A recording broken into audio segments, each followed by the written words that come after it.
So here I am back at the clamp with Grouty in the Fendt 936 Vario on Duels with a custom blade on the front, and this is pushing up the silage that you would have seen chopped with the class Jaguar 870 forage harvester. Just as it's coming down, we've got another trailer coming in, and you'll see that getting unloaded now.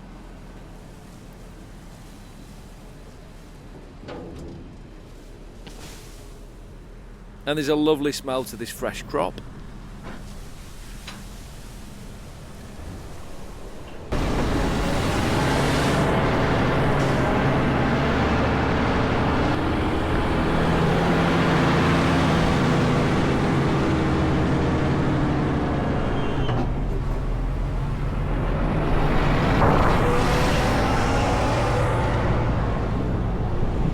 This is all farming with the Walters.